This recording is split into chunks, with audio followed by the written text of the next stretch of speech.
Okay, we'd like to turn to the book of Ezra. Ezra chapter 5, and we'll read verses 1 and 2.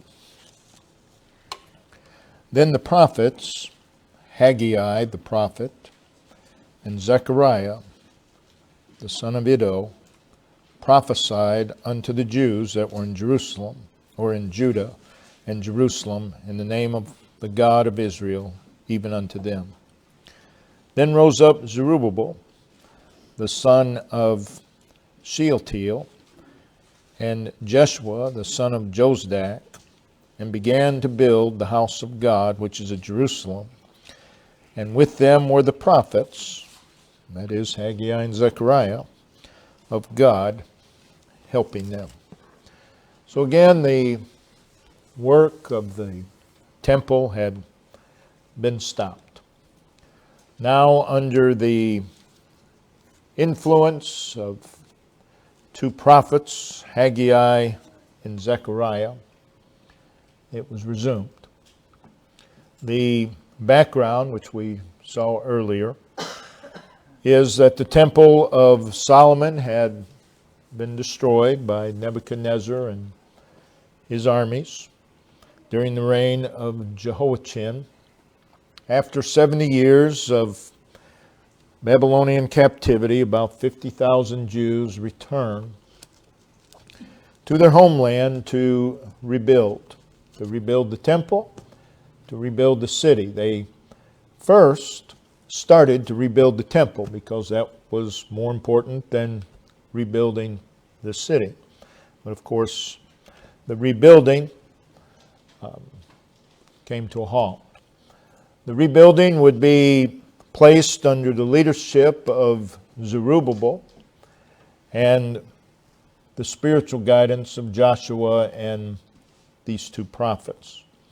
In Ezra chapter 3, verses 10 and 11, again, as we've already seen, the foundation has been laid. But there was opposition from the surrounding nations, a feeling of despondency and discouragement, defeat and indifference set in amongst the Jews. And because of this, we read in Ezra 4:24, then ceased the work of the house of God, which is at Jerusalem. And for the next 16 years, nothing else would be done. Nothing else would be done. Now, I think of that. It's another message. I've said that a lot today. Foundations have been laid. Lord saves someone, they get a foundation laid, and then for the next decades, nothing's done with it. That's pretty sad. When you drive by a place and the foundation has been there for years and years and years, but nothing has happened, something's gone awry. Something's wrong. And that was the case here. So God raises up Haggai, Zechariah, to stir up the people from their discouragement, from their indifference, and also to encourage them to busy themselves in what God had called them to do. And we read in verse 2 of our text, and began to build the house of God which is Jerusalem, and with them were the prophets of God, Haggai and Zechariah, helping them. And under the preaching of Haggai and Zechariah, the work prospered.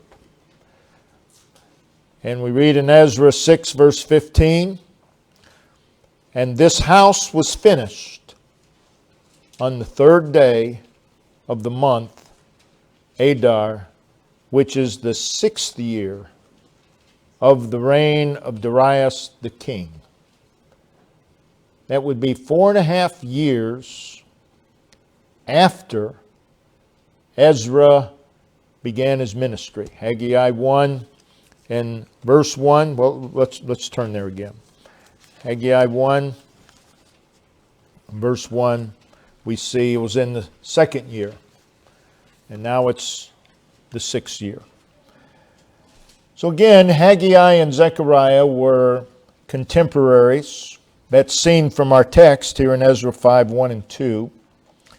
And it's also seen from Haggai chapter 1 and verse 1, comparing it to Zechariah chapter 1 and verse 1.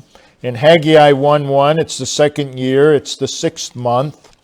And in Zechariah 1:1, it's the second year, and it is the 8th month.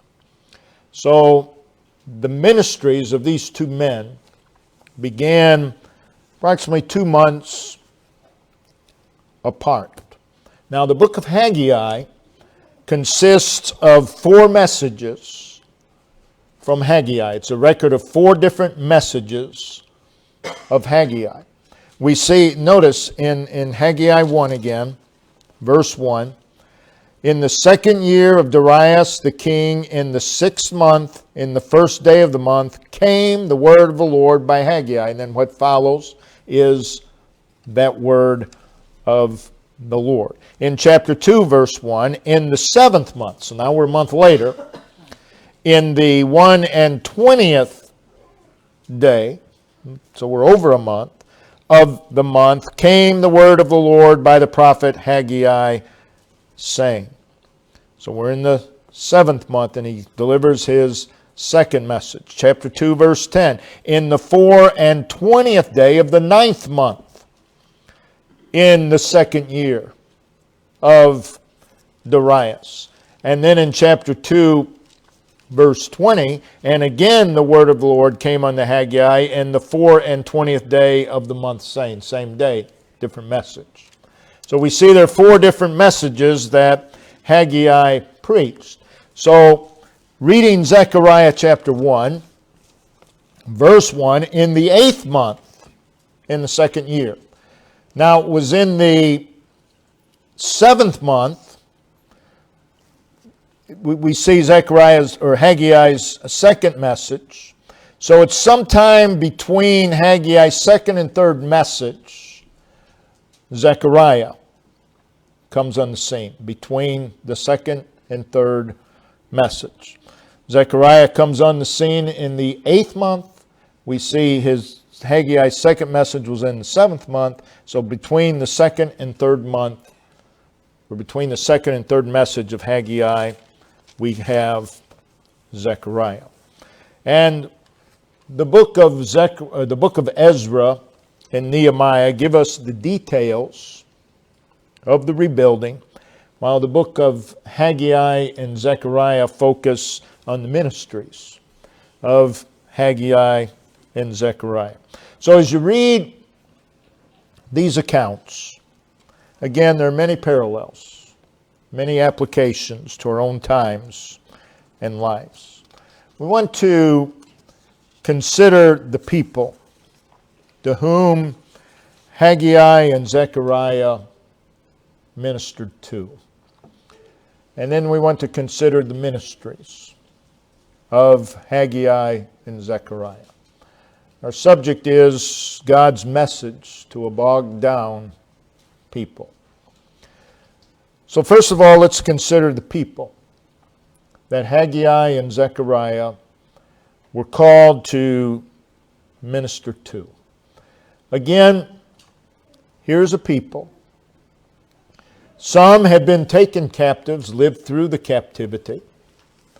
Others had been born in captivity. 16 years ago, they were allowed to return to their homeland. And their calling was, and their task was to rebuild Solomon's temple. As they returned, no doubt they were excited. They were filled with hope. They had great determination, passion, zeal, fervor. And they laid the foundation of the temple. But again, they would be faced with some opposition, some threats, and feeling they get to the point, I can't take this anymore. They put down their tools, and the work stopped. The work stopped. So what you have here is an exasperated people. They laid the foundation. And we read in Ezra 3, verse 10, the builders laid the foundation of the temple of the Lord. Verse 11, the foundation of the house of the Lord was laid. With the foundation laid, we read in Ezra 4:24, then ceased the work of the house of God. So again, you have a people that did not move on from the foundation. The foundation has been laid, but the work has stopped. What we see here is a people that is stuck. They're stuck. They stopped doing what they were there for. They stopped doing what they were there for. They stopped doing what they needed to do. They stopped doing what God would have them to do. So here's a people that have lost sight of their purpose. They have lost sight of their focus.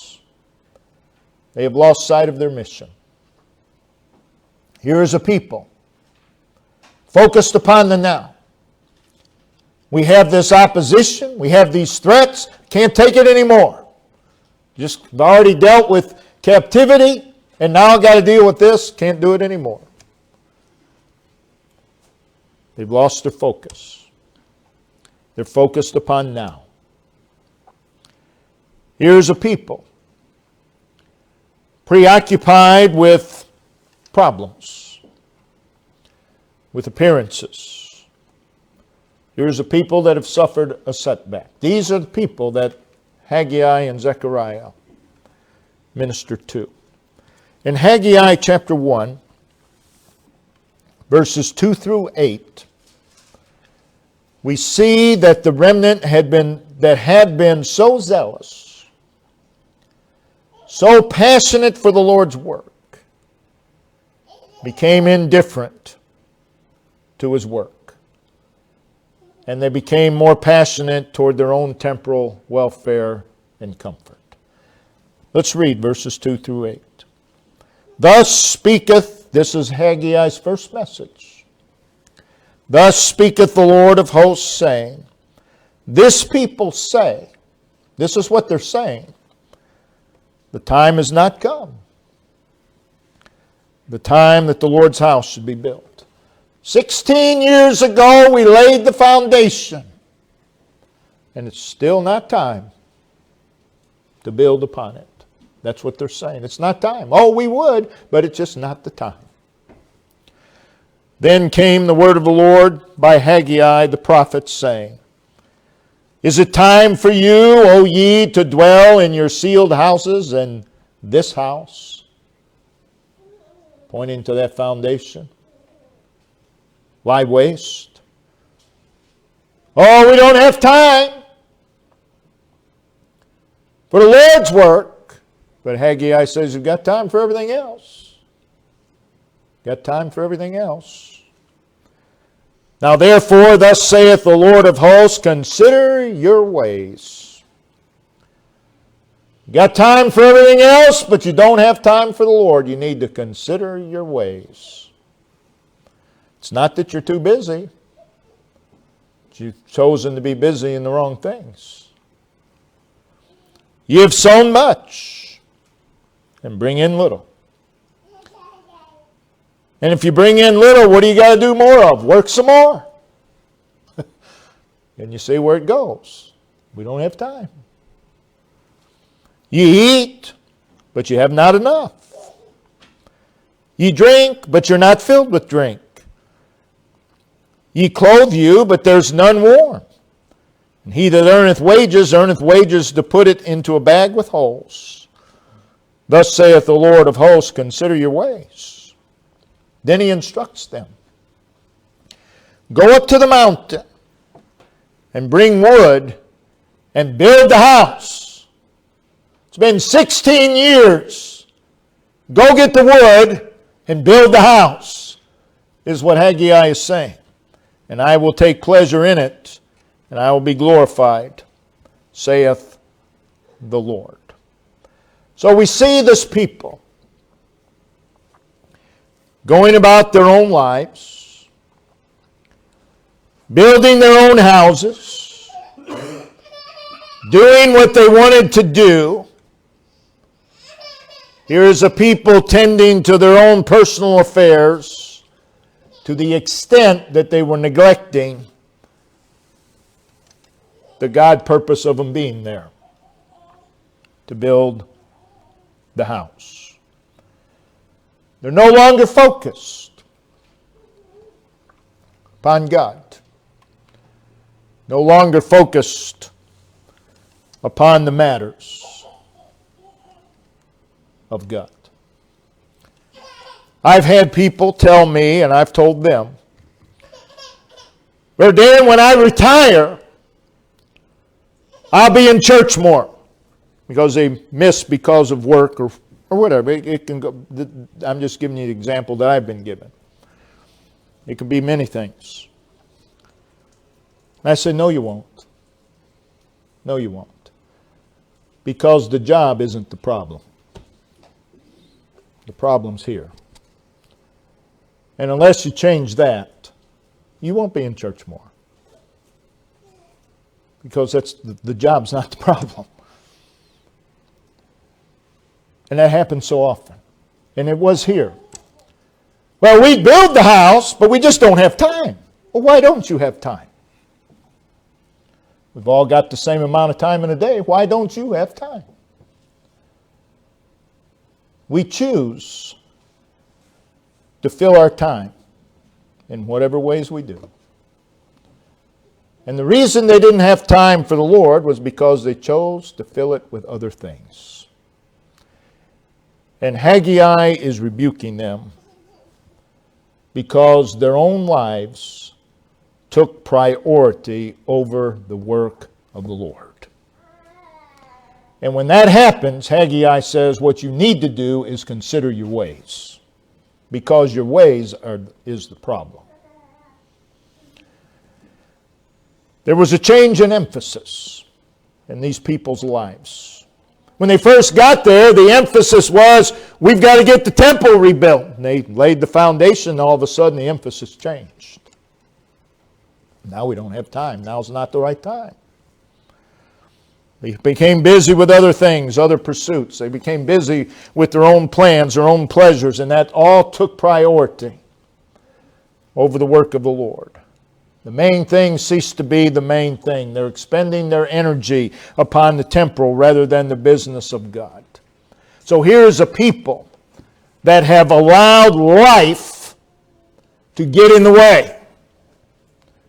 Be careful.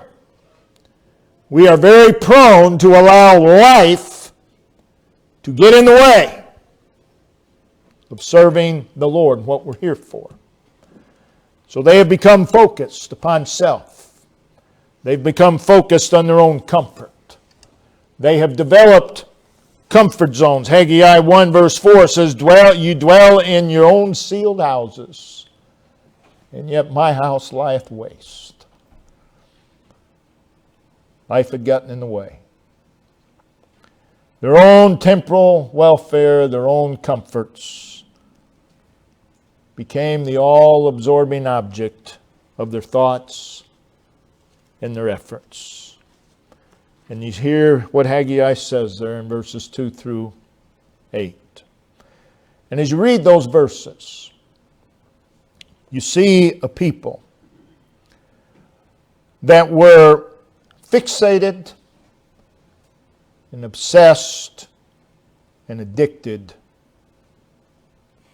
to self, to their own ways. You see a picture of covetousness. You see a picture of materialism. You see a picture of worldliness, self-advancement. It's a people that have been governed, that are being governed by the temporal rather than the spiritual. They're expending energy, but in the wrong things. In the wrong things. They're mired, they're entangled, they're imprisoned by their own ways. and their ways did not correspond with God's purpose for their lives. So here's a people separated from Babylon, but God was not pleased. They had found other interests. They had found other occupations rather than the purpose that God had for them. And sadder yet is the people had convinced themselves that they were in the right, attributing their disinterest and inaction in the Lord's will. We just don't have time. Oh, we would, Lord, but we just don't have time. They've convinced themselves that that's the problem. It's no different today in the Lord's churches. God's people become busier and busier and busier all the time, and then convince themselves that there's nothing wrong with them. I just don't have time. Oh, there is something wrong with you. Use the reason you don't have time. You've chosen to use it in other areas. And this was the people that Haggai and Zechariah are dealing with. The temporal has overtaken the lives of God's people. And their focus and their priorities have shifted from God. They're stuck. They're stuck. Their lives have become horizontal rather than vertical. They're consumed. They're immersed in the here and now. These people of God, delivered from captivity, exchange it for another captivity, a captivity of their own making. It happens over and over and over again. It's not just in Haggai and Zechariah's day. It's been throughout history. It just happens over and over and over again. Hell, we've been freed from this bondage only to put yourself in another bondage. Different kind. And that's the people that they're dealing with. Now these people become discouraged. They're distressed. They feel defeated. Why is that? Because their priorities are out of line. That's why they're discouraged. That's why they're distressed. That's why they've suffered defeat. Because the focus has shifted. And here we are today. God's people are in very much the same condition as the people that Haggai and Zechariah preached to. God's people, for the most part, like the people of Haggai and Zechariah's day, exhaust most of their energy in worldly matters, busying themselves in worldly pursuits, putting more and more and more esteem on worldly matters rather than God. There's only so much time in a day. And the more worldly matters you take on, something's got to go. And guess what it is most of the time? As it was in Haggai and Zechariah's day, God's people in the main have come to view the service of God as a sideline. It's something we'll do if we got time. But you understand, we just don't have time. Just a sideline. We'll fit it into our schedule where we can. And everybody else is to be thankful for that, grateful. Well, they're doing the best they can. No, they're not. No, they're not. They've deceived themselves. Don't let them deceive you too. No, they're not. They need to lay aside some temporal things. Get their priorities right. So as it was in the days of Haggai and Zechariah, for the most part, God's people have developed a comfort zone. And they've snuggled into that comfort zone. And once you snuggle into a comfort zone, guess what? You don't want to be disturbed. You don't want to be aroused from that comfort zone. So anybody that disturbs you, they become the enemy. I'm just trying to rest. God's people in the main, as it was in the days of Haggai and Zechariah, have had their hearts stolen. And they've fallen victim to the ways of self, and they have more invested. They have more invested in the world and the affairs of life than they do the things of God. That is true. That is almost everywhere. And as a result, their spiritual interest becomes less. Their spiritual enthusiasm becomes less. Conviction gets consumed.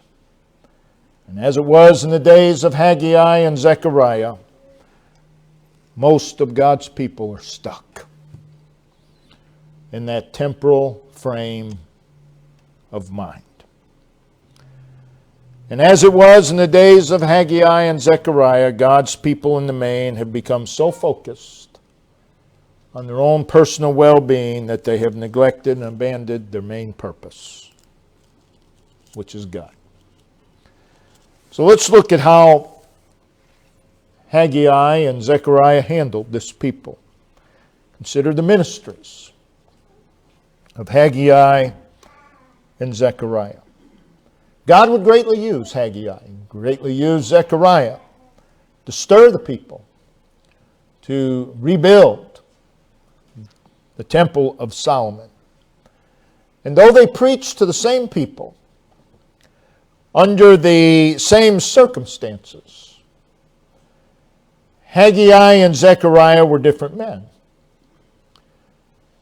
And they did approach the subject, the situation, in a lot of ways the same, but also in a lot of ways different. Haggai, as you read the book of Haggai, read the book of Zechariah, Haggai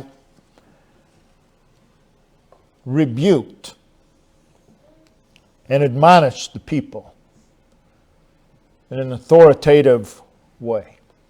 Zechariah did too. He also rebuked, but Zechariah's message was more in the line of encouragement. To encourage the people in their unfinished responsibility. And he did this by reminding them of the importance of the temple. And he directed their attention to brighter days. So though Haggai and Zechariah's manner of presenting the message was different in a lot of ways, the basic message was still the same. And that was return to the right ways of the Lord. That was their message. Approached in different ways, but that was the message. That's still the message today. Return to the right ways of the Lord. So here's what they did. They sought to redirect the people's focus. I mention that a lot in messages. Have for decades, because I see that as a big problem in the lives of God's people. So Haggai and Zechariah come upon the scene, and they seek to redirect the focus of the people. The people in Haggai and Zechariah's day had failed to keep God in view. And this is a root problem. Both Haggai and Zechariah directed their attention to the sovereignty of God.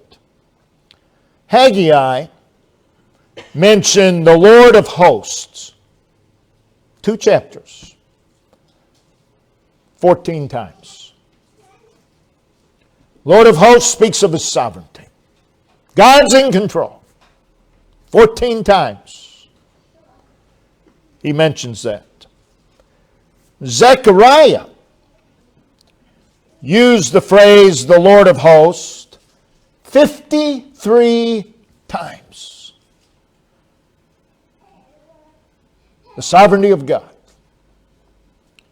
God's in control. The people are saying, we don't have time. We can't.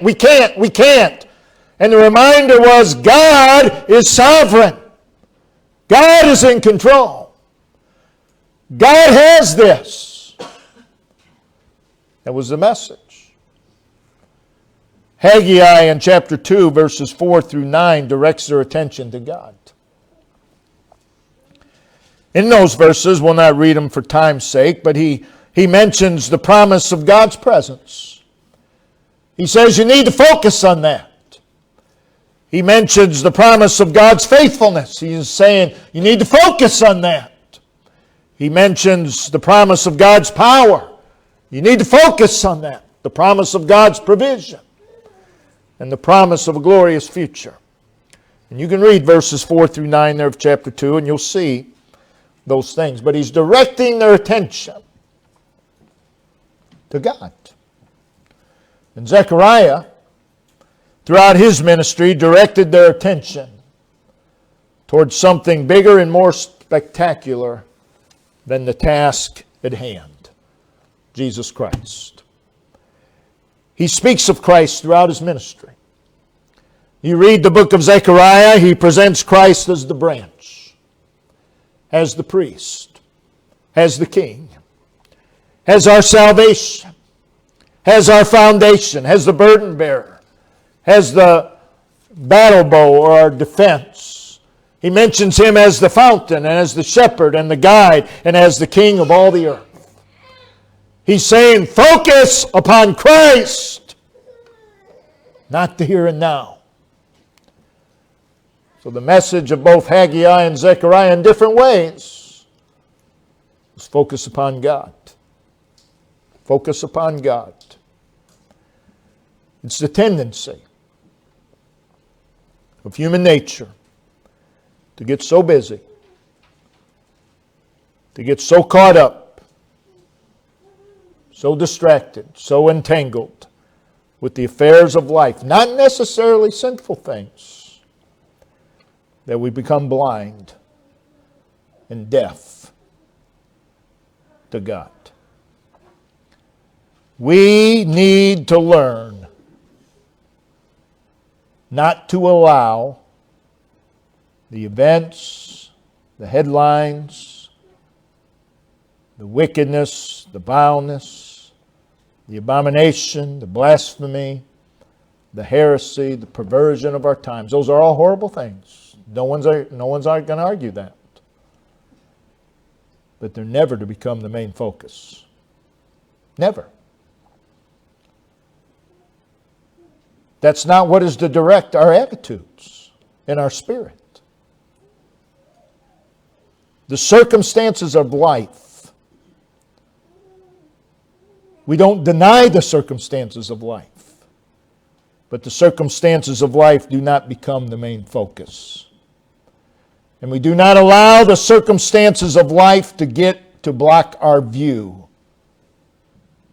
of God. Horrible things are happening in the world and will continue to happen. But we can't allow those things to block our view of God. Keep God in view. That was a problem with the people in Haggai and Zechariah's day. They failed to keep God in view. Acknowledge God. Think God. Something happens. It could be anything. People say, I can't get it off my mind. I think about it all day long. I've thought about it for weeks. That's sad. Think God. Think God.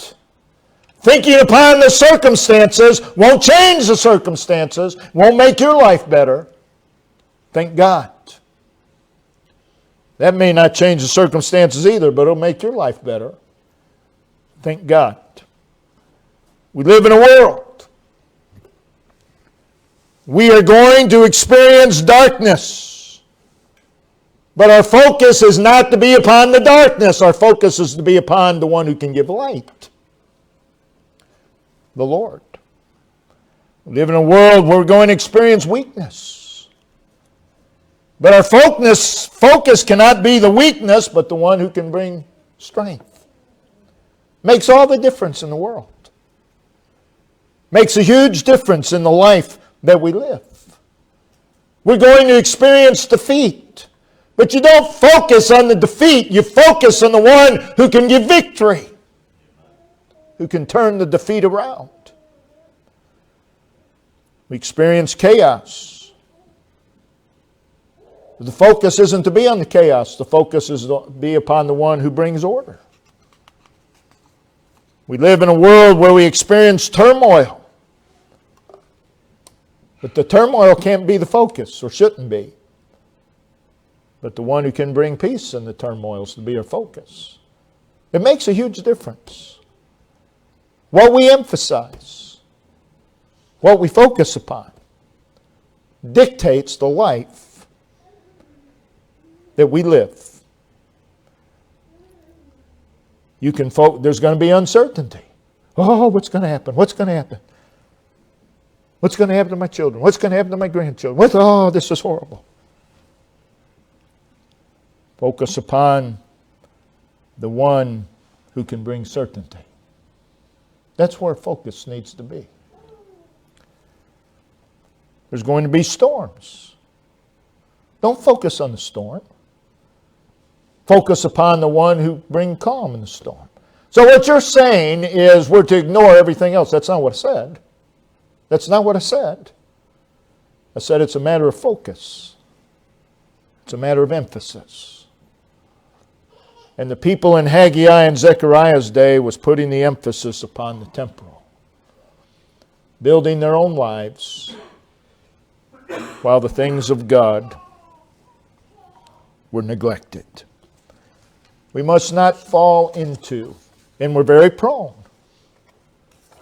It's our nature. It's what we do. We're good at it. We're good at getting out of focus. We're good at focusing on the wrong things. We're experts. It's who we are. But it shouldn't be. Need to focus. So Haggai and Zechariah redirected their focus. He said, get busy. You're here to build the house of the Lord. Do it. That needs to be the focus. Well, this needs to be the focus. Needs to be the focus.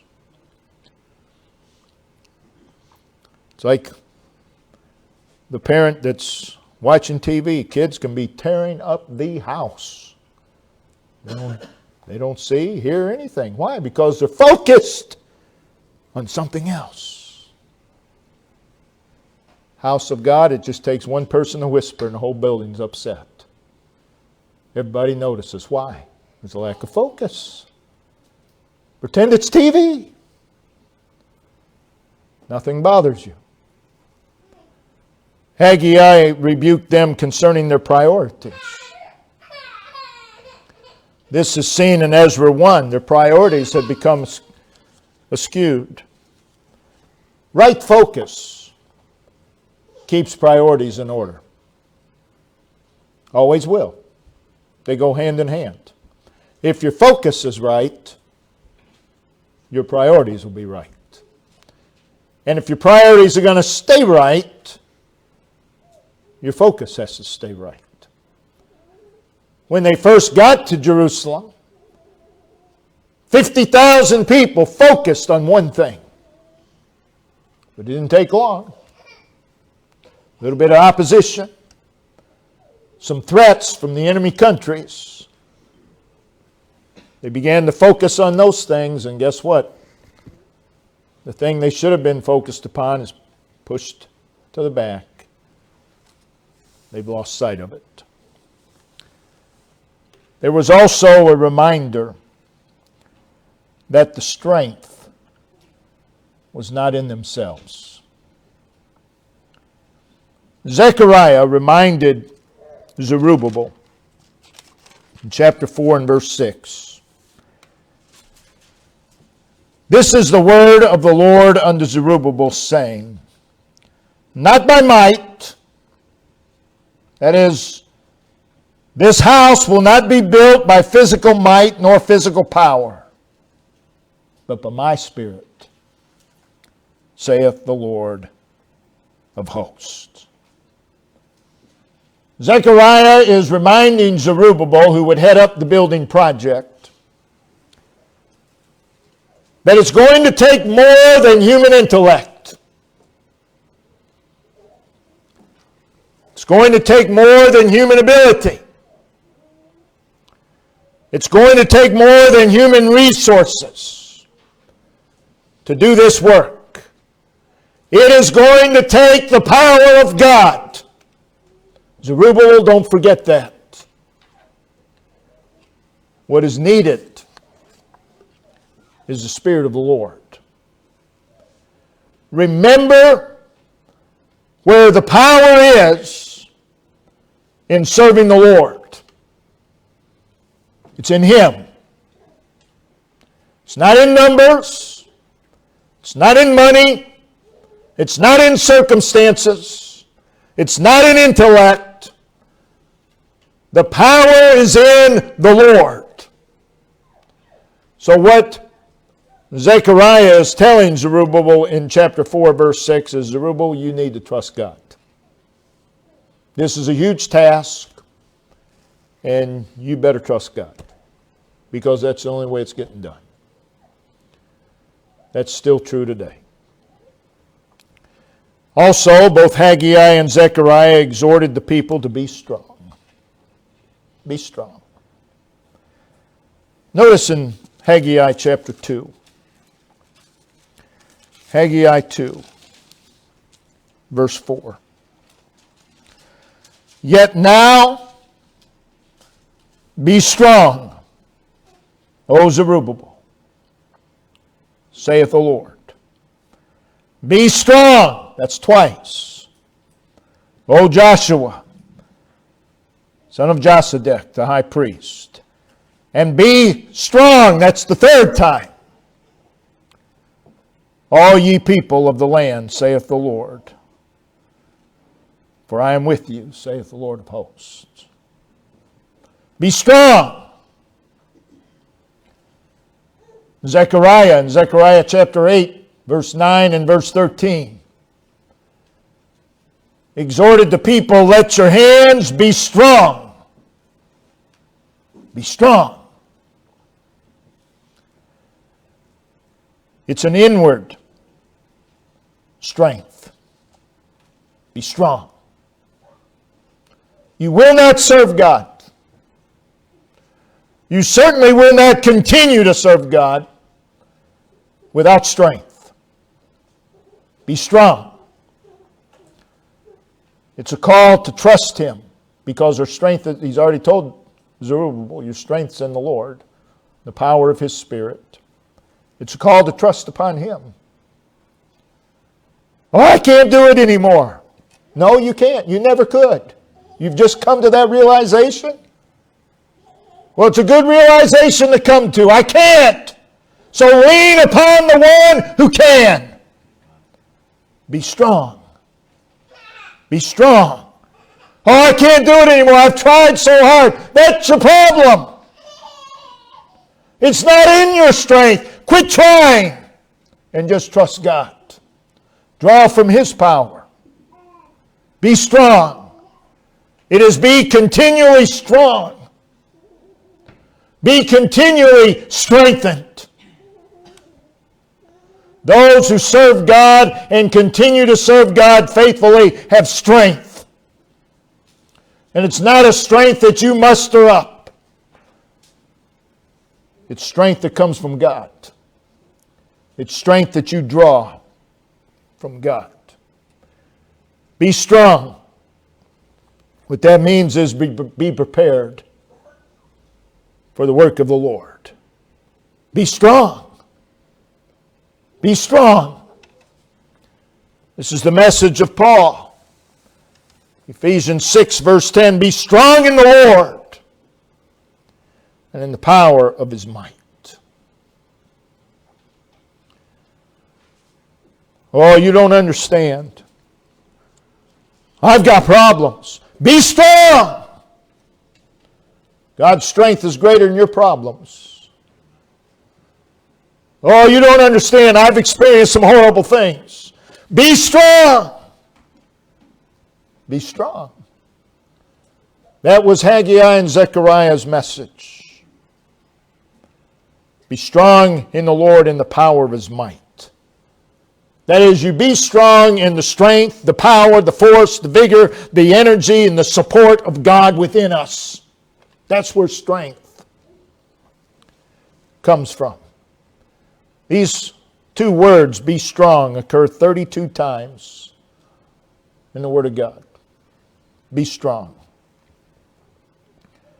It's a strength that comes from God that enables us to do what God would have us to do. It is a strength that enables us to live above this earth. Everyone has the same wicked flesh dwelling within them. And it takes strength to overcome that flesh. God's strength. Be strong. Be strong. That strength, God's strength, will enable you to walk through the dungeons, will enable you to pass through the wilderness, will enable you to endure the desert, will enable you to overcome all obstacles in the way. It enables you to pass through the storms and to face the giants. It enables you to walk in the furnace and to be victorious over the attacks of the enemy. And we hear Haggai and Zechariah say to this people, be strong. Be strong. Because we need to be a people strong enough to rise above the difficulties, the problems, the adversities, the sorrows. You got to be strong enough to rise above that, and you're not strong enough within yourself. You got to draw it from God. The disappointments. Be strong. People are going to disappoint you. Don't quit serving God because somebody disappointed you. That's just a cop-out. That's just an excuse. We're to be strong enough to overcome the disappointments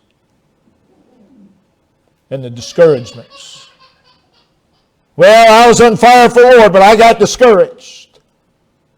Your problem's not discouragement. Your problem was you weren't strong enough to overcome the discouragement.